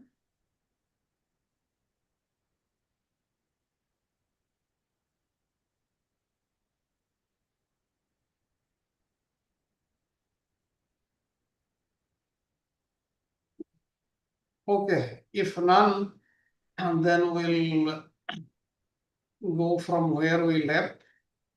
Now, we have seen so far that we should have respect for others and we should be compassionate. Now, what was happening? Let us go back to the story also. What was happening at that time? At that time, Devaki took the opportunity to address her two sons, Krishna and Balrama, Previously, she had heard with astonishment that both Krishna and Balram had brought their spiritual master's son back from death. And now, thinking of her sons who had been murdered by Kamsa, she felt great sorrow, and thus, with tear-filled eyes, she beseeched Krishna and Balrama. She had requested them to get them back, and this story will see in our next session, that is next weekend, day 1. Now, here going further, we see in the slide um, this passage presents a deeply emotional and significant narrative that powerfully explores the themes of divine mercy, unwavering devotion, and the profound interplay between life, death, and resurrection. And it intricately weaves together the relationship between the Supreme Lord and his devoted followers and the principles of Dharma. We'll see all these things: divine mercy and compassion. Devaki's heartfelt plea to Krishna and Balrama encapsulates the essence of material love and yearning. Devaki also knew that Krishna and Balrama both, they were her sons, and how Balrama was transferred to the embryo was transferred, all the things we know. She knew everything, but she also had maternal love for Krishna and Balrama. But at the same time, she also knew that they are the supreme personality of Godhead, and her overwhelming sorrow over the loss of her son starkly highlights the human experience of grief. Because the loss of her 6 sons, she was very much under grief, and while compassionate response of the Lord exemplifies their commitment to alleviating suffering. This interaction underscores the divine nature of Krishna and Balrama as protectors. They are the protectors, and whatever a pure devotee who loves them in any of the relationships, if asked them, then they will fulfill that desire. Also, it is given in the Srimad Bhagavatam, akama sarva kama va moksha kama udaradi. If you are a devotee, though you are not supposed to ask anything, but suppose you ask anything and everything, the Lord is already, he is ready to give. Actually, he is ready to give, but pure devotee at some stage, he doesn't ask anything from them. But even if he asks, like here, the Devaki asked, and the two supreme lords, Krishna and Balrama, they fulfilled her desire to her satisfaction. And restoration and redemption, the miraculous resurrection of Devaki's son stands as a powerful symbol of redemption, representing the profound truth that even those who have met death can be brought back to life through divine will. Now, if somebody dies, for him to come back, it is impossible in this material world. The demigods, they also cannot do anything. But the Supreme Lord can do anything and everything. Like earlier, these two lords, two Supreme Lords, they had retrieved the son of Sandipani Muni also and given. And like here also, they retrieved the 6 sons of Devaki and gave it to her. And this act of retrieval by Krishna and Balram goes beyond mere physical restoration. It signifies spiritual liberation from the relentless cycle of birth and death, resonating with broader themes of salvation and divine grace. Go to the next slide. Now, the role of devotion. What is devotion. We have been talking about devotional service, loving devotional service, which is bhakti. Let us know in very, very brief. Now, the narrative powerfully emphasizes the critical importance of devotion. Devotion is bhakti, and bhakti is loving service to the Supreme Lord. Illustrates through Devaki's unwavering surrender to the divine will. Though she knew that Krishna is her son, still she knew that Krishna is the supreme personality of Godhead, and therefore this Aishwarya Jnana was there, and she was totally surrendered to her, even though he was her son.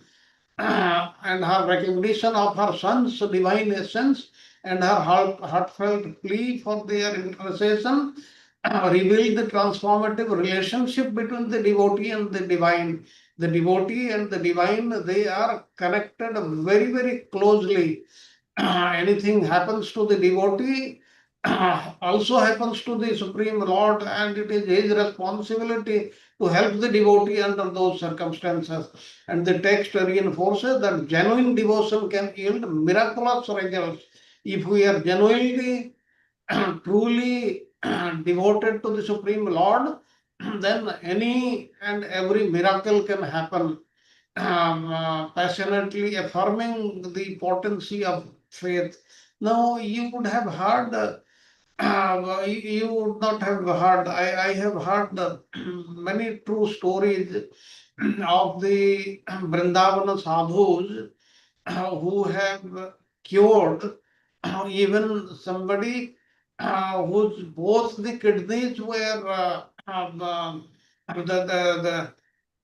they are not functioning, but thereafter, after the blessings of the sadhu, it became all right, and in the various medical tests, it showed up. Then I know of a story where a lady had done an surgery in the AIMS, New Delhi, where her surgery was done, and thereafter she was not supposed to conceive. Now, because of the blessings of a sadhu, how she gave birth to two children. All these things are there, totally possible. And the sadhus, what I am saying, what to talk of the Supreme Lord, even the sadhus can give any blessing. And when the sadhu gives blessings, the Supreme Lord, he makes it sure that that comes true. Like we have seen in so many the stories. So that's why we should try to be pure devotees of the Supreme Lord. Then all our material obstacles will be removed, all our spiritual obstacles will be removed, and we'll be happy. The Lord will be very, very happy. And life and death inseparable. The passage explores the continuum of life and death, particularly through the rebirth and redemption of the six sons of Marichi, who undergo profound transformation through divine mercy. And this theme captures the philosophical understanding that life is ephemeral, means impermanent. It is not permanent, it is temporary. And that death is not an end, like the sons, they died, but they came back. But that was with the wish of the Supreme Lord, but rather a pivotal transition leading to spiritual elevation.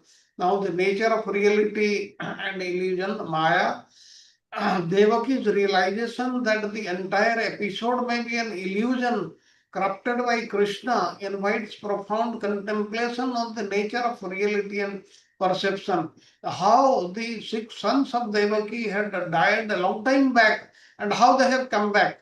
And this Devaki is thinking, I hope it is not an illusion, but it was not an illusion. That she came to know. And this perception of a higher truth transcending mere appearances compels readers to reflect on the illusory nature of worldly attachments and the ultimate reality represented by divine.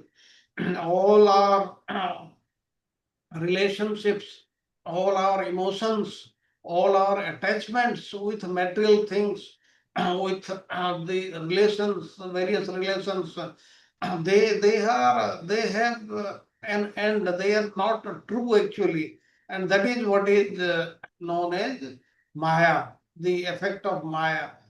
Go to the next slide.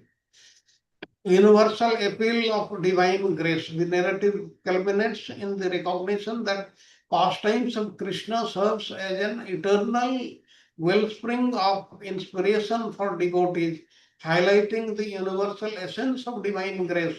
The Lord can do anything and everything. If His grace is there, if His blessings is there, and then anything and everything is possible. That's why our only job is to serve him as a servant, serve him in any of the relations, and serve him nicely as given in the Shastras. And don't ask anything from him. He will give what is required for us, even if we do not ask him. And it asserts that anyone who engages in these sacred pastimes can achieve spiritual fulfillment, thereby fostering a broad engagement with the divine. We should remain engaged with the divine always. And what is the philosophical significance? The selection of these themes illuminates the intricate relationship between the divine and the devotee, demonstrating that through sincere devotion and surrender, individuals can transcend suffering and attain spiritual liberation. Please remember, these are very, very important. Devotion and surrender. Devotion means loving devotion in any of the relationships, and total surrender, and individuals can transcend suffering and attain spiritual liberation. You will get not only the material things, the spiritual things also. The narrative emphasizes that divine intervention is accessible to all who are earnestly seek it. It is not reserved for some people. It is for anybody and everybody. But one should earnestly seek for it, reinforcing the uh, stature of bhakti as not merely as a means, but as a formidable tool for connecting with the supreme. Bhakti is a tool also. And furthermore, it invites readers to reflect upon the deeper spiritual truths embedded in life's experiences, urging them to embrace a view of existence that transcends the material and resonates with the essence of the divine. We should remember all these things, understand all these things, have faith on the Supreme Lord, and do bhakti. And bhakti means service, service to the Supreme Lord. And in conclusion, together these thematic elements powerfully illustrate the transformative potential of divine love and the path of devotion.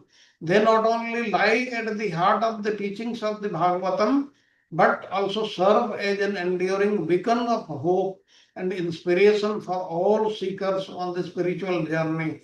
This can happen to anybody and everybody, but for that one has to be a devotee of the Supreme Lord. Now let us go to the next slide. Instructive questions and answer, the three questions and their answers we'll see in detail. What specific qualities of divine mercy and compassion can be observed in relationship between Krishna, Balram, and their devotees? Now, the divine mercy and compassion, he was merciful to his devotees and he was compassionate to his devotees, exhibited by Krishna and Balrama, are profoundly illustrated through their swift and heartfelt responses to the anguished pleas of their devotees. They were instantaneous reactions by them, not that they waited for many years. They gave then and there. Here in the case of Devaki, anguished pleas of their devotees, particularly in the case of Devaki's overwhelming sorrow, and their decision to restore her sons to life exemplifies not only deep empathy and understanding, but also an unwavering commitment to alleviate suffering. And this act reinforces their roles as compassionate protectors, genuinely invested in the emotional and spiritual welfare of their followers. If we follow Him, if we become a servant to the Supreme Lord, if we practice devotional service, and if we believe, we have strong faith in that, then instantly Krishna and Balrama and that is the Supreme Personality of Godhead, they will instantly help us because they are endowed with, they have a compassionate nature and they are most merciful. They are just finding a pretext to help us, to show their blessings on us, but perhaps we have not come up to that level to seek that. And when we come up to that level, then they will instantly shower their divine mercy and they will be compassion and they will express their compassion instantly to us and we will realize that.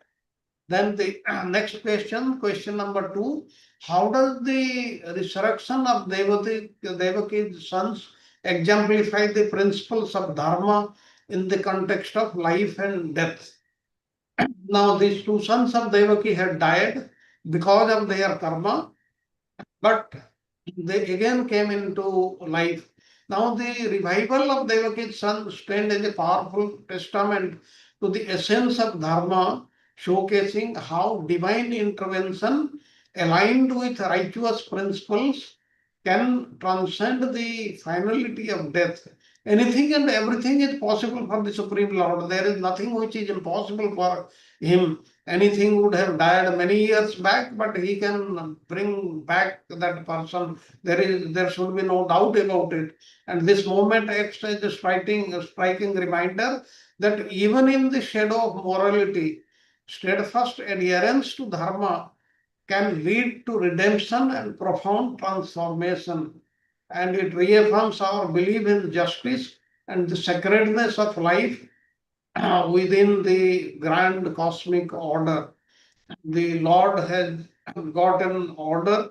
There is a system with which it functions, but still things can happen otherwise if the Lord wishes. If His mercy is there for a devotee, His compassion is there for a devotee, and therefore anything and everything is possible. We have to have this faith on the Supreme Lord, then the things will happen correctly. And in what ways can readers actively engage with the pastimes of Krishna to experience spiritual fulfillment in their own lives? Readers have a vital role in their spiritual journey with countless opportunities to immerse themselves in the vibrant pastimes of Krishna. Now, please don't say that you are not getting opportunities. We are getting enough opportunities. We have to look for them and immerse in them, and then the Lord will show His mercy. Engaging in practices such as meditation. Meditation means thinking about the Supreme Lord not only while closing the eyes, but while the eyes are open, that time also meditating on the Supreme Lord, not only the Supreme Lord, but his pastimes, his leela, and not only that, but on his devotees also, because the devotees and the Supreme Lord, they are not different. Chanting, we should chant not that what is spoken, what is given in the ISKCON 16 rounds, that is just the minimum number. But chant as much as possible, chant throughout the day, chant always, chant while eating, sleeping, if it is possible. For some people, it is possible. And doing anything, chanting is permitted. Please chant the name of the Lord and study the Bhagavad Purana, that is the Bhagavad Mahapurana, allows individuals to internalize the rich themes of divine love and devotion. We should read at least some part of Bhagavad Mahapurana every day, or at least some verses. If one verse is not possible, half a verse or half of half a verse, that is one fourth of a verse, something utter something from this Bhagavatam every day, and the Lord will be very, very happy with you.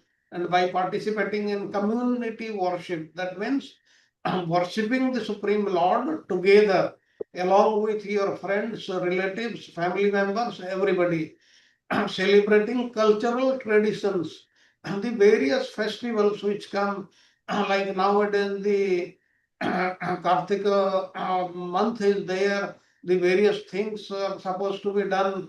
Please do them in Ram Navami, in Krishna's or Radhika's birthdays, all these things which come, all these the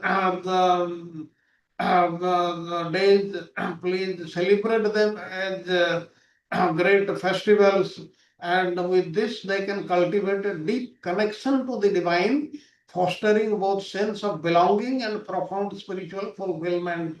Then what will happen? Will come into will realize sense of belonging. Will think that Krishna is our family member. Now he must be hungry. He has to be fed. Now he must be wanting to drink water. I'll offer water. Like this, he must be feeling sleepy. Now I have to put him to sleep. Like this, we have to establish all these relationships, but they have to come spontaneously at some stage. But if we have not come up to that stage, please do them as given in the Shastras. As per the Shastras, sadhus are spiritual masters like that. And then the Lord will realize that, and he will be very, very happy because he knows what is happening. We do not know what is happening anywhere, but he knows what is happening in our heart, what we are feeling, what we want, and he will fulfill our desires. With all these stories, it should be very, very clear that the Lord is always trying to fulfill our desires, but we may not be giving him an opportunity. That's why please give an opportunity to him by practicing loving devotional service as we have discussed. With this, I come to an end of today's lesson. Now the session is open for the question and answers and your comments. Thank you very much. Hare Krishna, Prabhu. Dandavat Pranam, Prabhu. Thank you so Dandavat much for a Pranam. wonderful class, Prabhu. So much. I think this class I took that this is a more of the personal implication. I mean, implementation in the personal life. How we can, in the path of sadhana bhakti, so many things we are doing mistakes and all. That's what I am taken, Prabhu. So just a question. See, we have this from this outcome. What I'm thinking is that I have particularly, Prabhu, I'm talking about myself. Like a judging mentality is within me, We tend to judge the person. Oh, this devotee is this way, this devotee is this way, this devotee is this way. I think from my takeaway from your class is even that is also the obstacle in the path of bhakti. How to come out of this judging mentality, Prabhu? Could you please guide us? Thank you, Prabhu. Okay. This judging mentality, this is very, very natural. It comes in every human being. Judging means we are trying to judge somebody has got good qualities, somebody has got bad qualities. Yes. Now, the best thing is that we should realize that we should not do that. And deliberately, we should avoid that. Consciously, we should not try to do that. And that will come when we respect everybody, when we respect the soul who is part of the Paramatma in everybody, then this will come after some time, and it will come automatically, and that will help us in getting rid of this attitude. But you are very correct.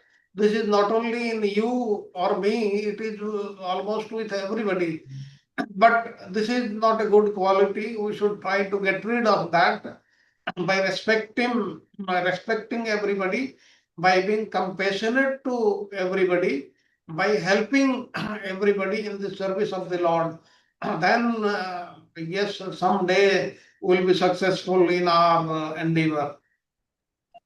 Yes, Prabhu. Thank you. I mean, yeah. I mean, basically, I'm just uh, I'm just pointing out where the question comes, because I'm only looking at the outwardly persons. Okay, this body is this one. This is a rich person. He's a poor person. He's a knowledgeable person. He's not knowledgeable. He's just a neophyte devotee. He's advanced devotee. Looking at the outwardly things, we are judging this one. If you look the inside person, probably this judging mentality won't be there. End of the day, as you said, everybody is a part and parcel of the Lord. If you see the inside, so then the things might be work correctly. So the it might be the gradual process, bro.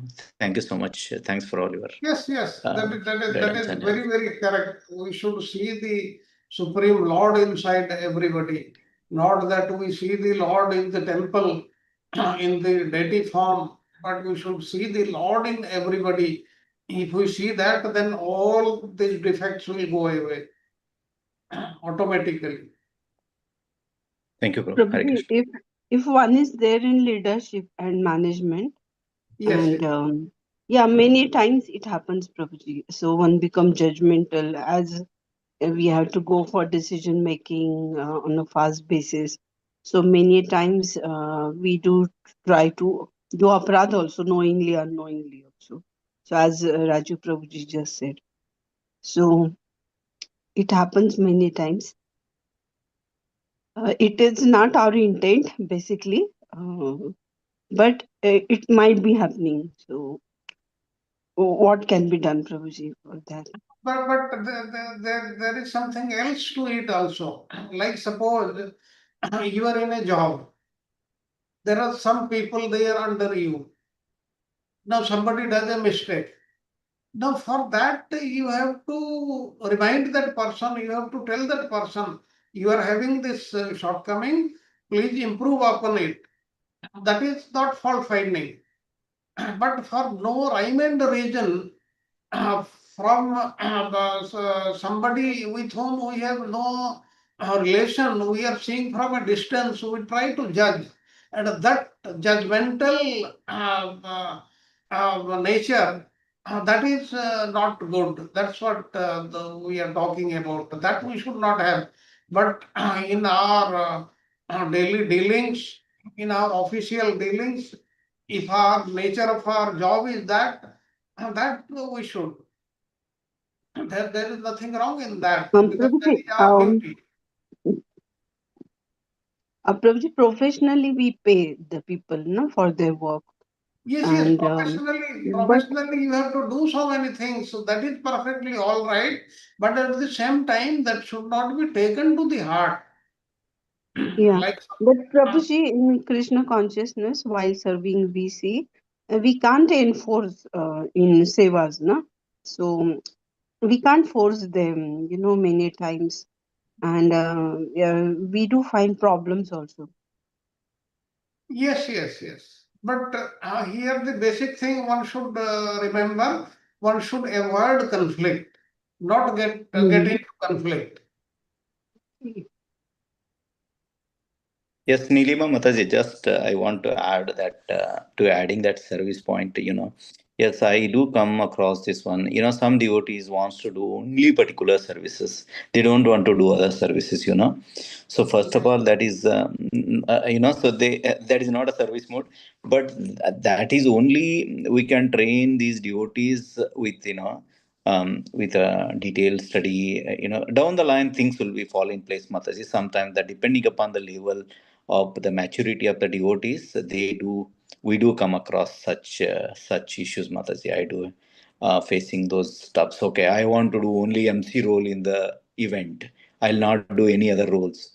All these stuffs, so many stuffs will be there. But again, this is depending upon maturity of devotees. It will fall in place slowly. Yes. Mhm. Thank you, Prabhuji. Yes. Any other comment? Hare Krishna Prabhu, thank you very much, Prabhu and Mataji. Again, like Rajiv Mukha Prabhu said, very, very instructive class and a lot of personal learning as well.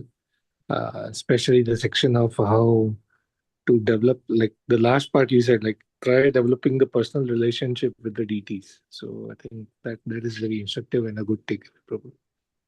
Thank you, Prabhu. Thank you, Prabhuji. Thank you very much. Hare Krishna Prabhuji, Dandavat Pranam. Dandavat Pranam. Very interesting class, wonderfully delivered.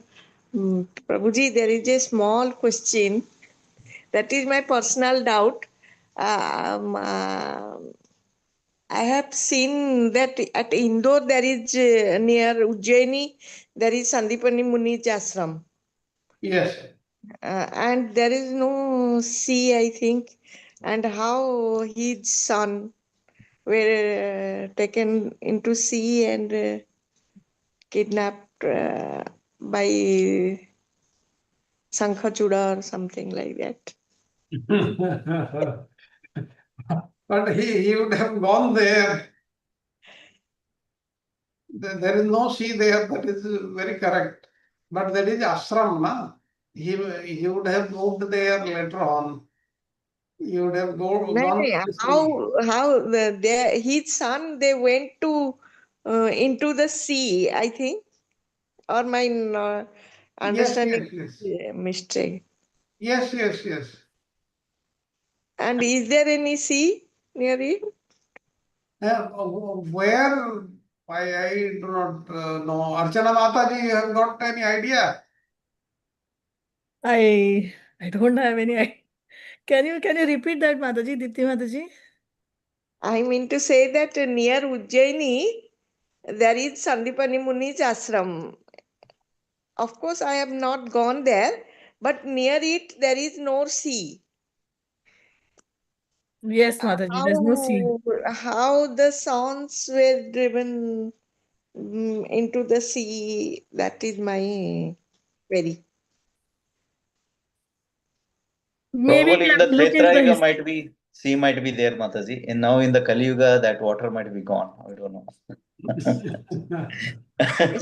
So reverse like that happens, reversed definitely, because you see Ganga changes her course many times. There is But perhaps Sipra Nadi. Sipra Nadi is there. no, but we Sipra are not Nadi. talking about rivers here. We are talking about the sea, right? So sea doesn't change Sea. its course or anything. It's just there. So Ah, let me do little research and get back to you, Dipti Mataji. Okay? Yeah, okay. even now Mataji, Indonesia is not with us, na? It has been separated. Yeah, it has been said it was with us, na, long back. All the Southeastern Asian countries were all with Yeah. us only. Malaya and Malaysia, they say Malaya Hills. So it was with us only. So, but with us in what way? Like Andaman Nicobar is ours, right? But it's still in the sea, middle of the sea. So Yeah, we we also don't know hear, with na, us means Mataji, in what way. Kalia is there at Fiji now. Yeah. No, He has Kali been was saying. banished to Fiji. So Yeah, he was he was banished. banished there. So anyway, let me see how it's a whether the sun walked all the way there, or Sandipani Muni's son to the sea. They would have gone there for some occasion, something. Yeah, something like that, maybe. Something would have happened. Okay, But those Prabhuji. things are not so important. Important is how they got retrieved. Yes, Prabhuji. That I know, but this thing came into my mind. Okay. If we find, I will be told. Any other question or comments?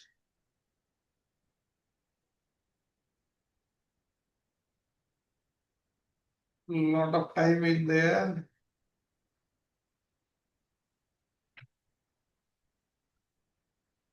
Okay, if we don't have any questions or comments, then I'll request Charu Prabhuji to say something.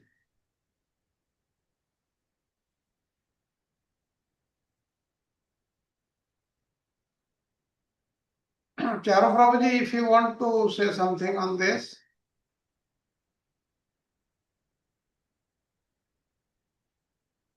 Prabhuji, yesterday you told, na, in Ramayana, that Setu, it was too long and wide, na?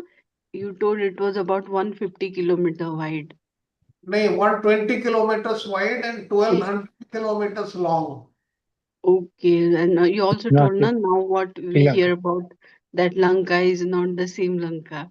So can you That focus? Lanka, yes, that Lanka is not seen nowadays. We call Lanka, this present Sri Lanka, we take it to be so, but that is not so. That is because the present Lanka is not 1200 kilometers from Indian shores. Mhm. So that is the thing. Okay. And you know, Maricha. But Prabhu, there are so many places Lanka claims saying that these are the historical places from in internet. Yeah, but they are not true. They are just not true. Oh, Because they are not. you see 1200, it is not 1200 kilometers from India. It was It is very long back low. in Treta Yuga, no, Prabhuji, so it might be. So in 10 years, this thing changed, you see. No, you see that is a transcendental land that cannot be seen. Like, Mm. like in the third canto of Srimad Bhagavatam, the structure of the universe, structure of this world is given. And all these places we cannot find anywhere, but they are still existing because they are not visible to us. Like say the Swetadeep. Swetadeep, we do not know where it is, but it is existing. But that is a transcendental place. That's why it cannot be visible to anybody, any material eyes. All these things are there.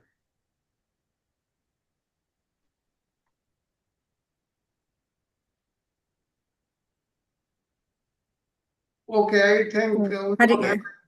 Yes, Hare yes. Krishna, Hare Krishna Prabhuji, Dhanavad Pranam. Thank you, Prabhuji. Prabhuji, you had told us about Tulsi Maharani that there are three aspects to her. One is the plant, one is that she's Bhakti Devi.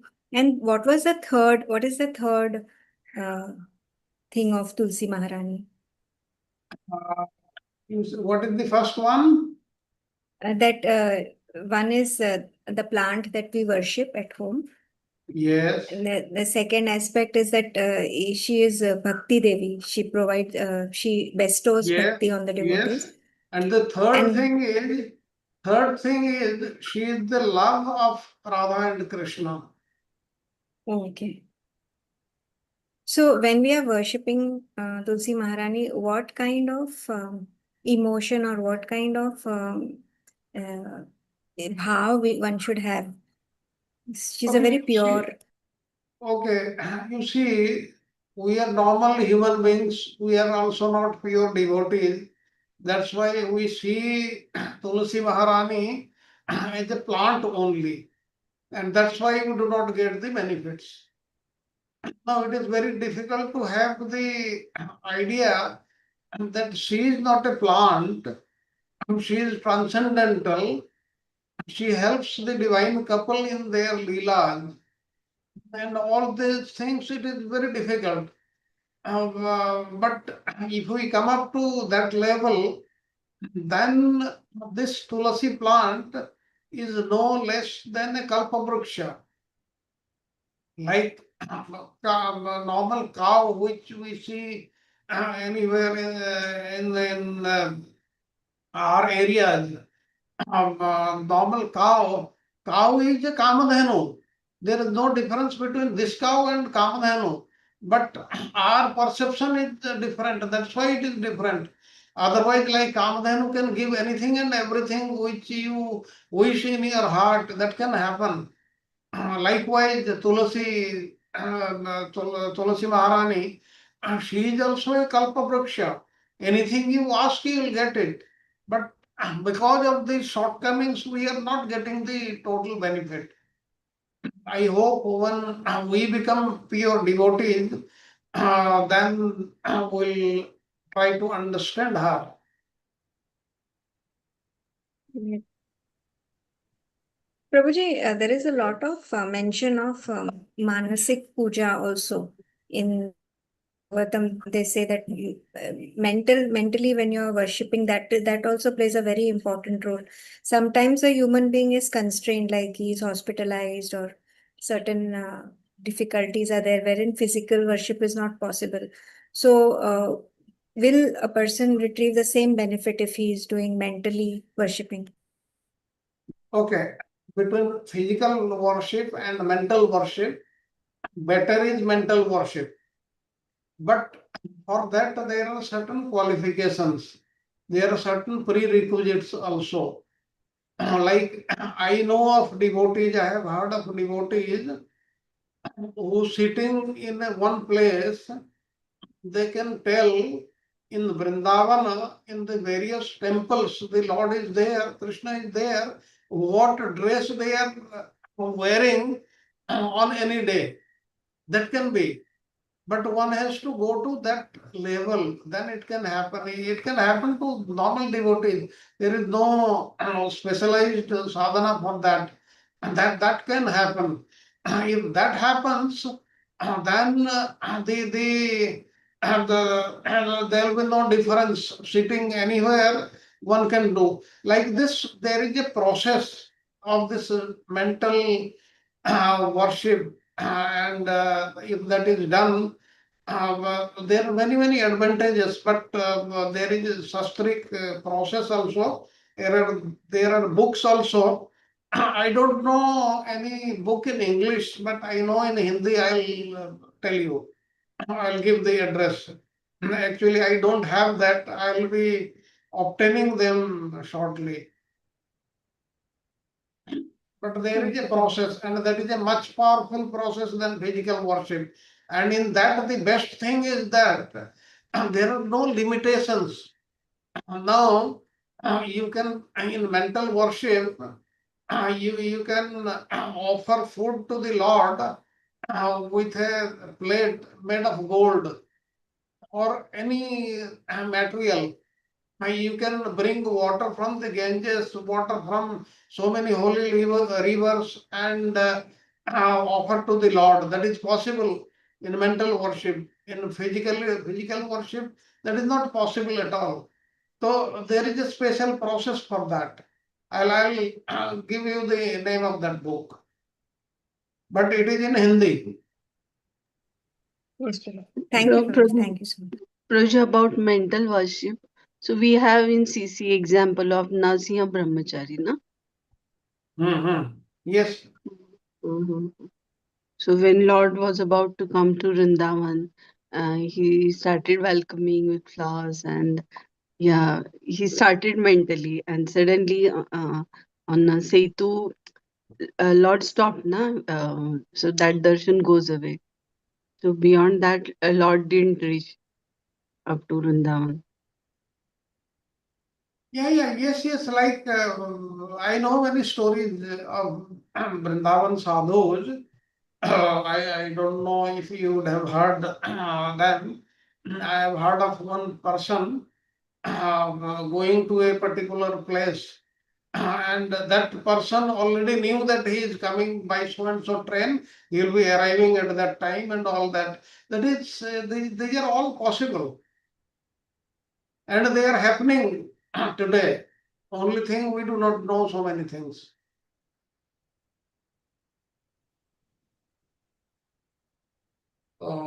Any other discussion or point? Okay, if there are no points or questions or comments, then we can finish today's class with the Nrsimha prayers. Anilima Mataji, would you like to do Narasimha prayers? Nitya Sakhi Mataji? Hari Bol. Thank you, Prabhuji. Hare Krishna. So, Namaste Narasingaya. Namaste Narasingaya. Praladala Dadayine.